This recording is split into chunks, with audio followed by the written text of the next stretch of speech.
Welcome to The Explainer. Today, we're cracking open a 2,000-year-old letter to uncover what is basically a masterclass in leadership, persuasion, and, the super delicate art of asking for money. So let me ask you this. How do you ask for money right after a major argument? Imagine you've just patched things up with someone, and the very next thing you have to do is ask them for a big financial favor. Talk about high stakes, right? Well, that's the exact situation the Apostle Paul found himself in with the church in Corinth.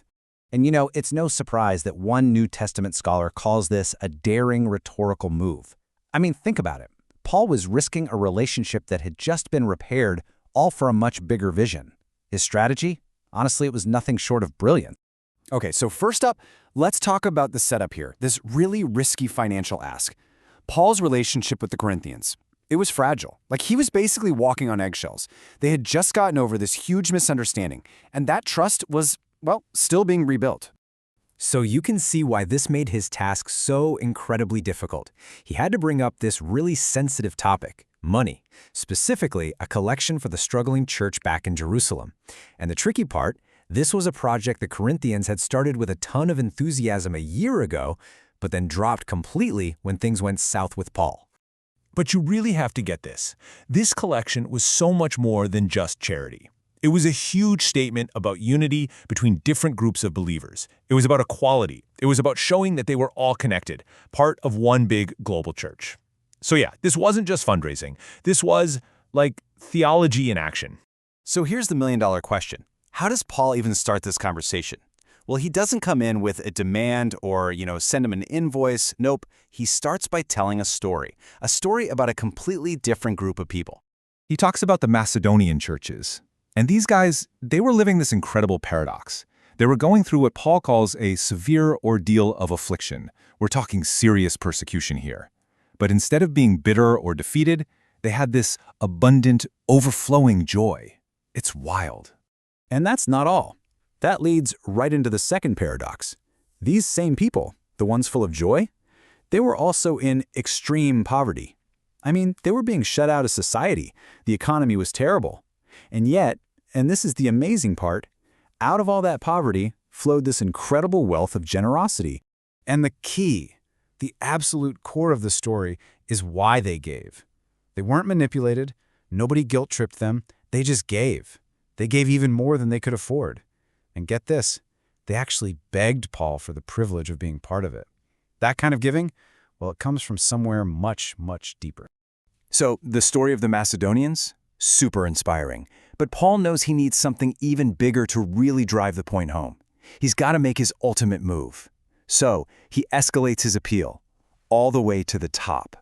And he does this by framing his entire argument around a single Greek word, charis. You might know it as grace. It basically means a free, totally unearned gift. He uses this idea like bookends for this whole section, grounding everything he's about to say in this concept. And then he delivers the line, the ultimate example of giving. He says, "For you know the grace of our Lord Jesus Christ, that though he was rich, yet for your sakes he became poor, so that by his poverty you might become rich." See what he's doing? He's not ordering them to give. He's just reminding them of the incredible grace they've already been given. And Paul is totally confident that this example is, it's just irresistible. How could it not be? How can you hear that you received this ultimate gift and not be moved to be generous yourself? It completely reframes giving. It's not an obligation anymore. It becomes a natural, joyful response. Okay, so now the emotional and theological groundwork has been perfectly laid. So what does Paul do? He finally pivots and speaks directly to the Corinthians. And his approach here is it's masterful.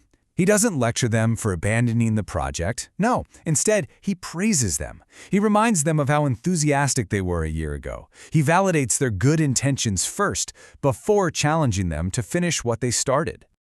But then he gets crystal clear. Intention isn't enough. You can't take good intentions to the bank, right?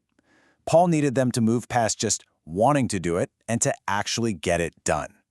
And he makes sure to clarify the goal, too. This isn't about making the Corinthians poor just to make someone else rich. It's about creating what he calls a fair balance. It's where the abundance of one group can meet the needs of another, so that everybody has enough. But Paul's not done yet. He knows there's one last hurdle he has to clear. And honestly, it's a big one. To really seal the deal, he has to tackle the issue of financial trust. And he has to do it head on. See, Paul knew that some people were whispering, accusing him of taking a cut of the money for himself. So, how do you fight that? He gets ahead of it. He preemptively builds this system that is designed for total, undeniable transparency. And his strategy? It's simple, but it's brilliant. It's a three-part plan for accountability. First, he delegates. He sends his trusted partner, Titus, to manage everything. Second, he gets it verified. 2 other respected men who are actually chosen by the churches travel with Titus. And third, he separates the duties. This way, no single person ever handles the money alone. It's a perfect system of checks and balances. And this shows you just how smart Paul was. He knew it wasn't enough to just be honest. You have to be, as they say, like Caesar's wife, above reproach. The whole process had to look honest to everybody, believers and outsiders alike. There couldn't be even a shadow of a doubt. So in the end, if giving isn't just about the amount, what is it about? Well, what Paul demonstrates in this absolute masterclass is that real, meaningful giving is never, ever just about the money. It's a test of love, it's a joyful response to grace, and ultimately, it's a powerful act of integrity.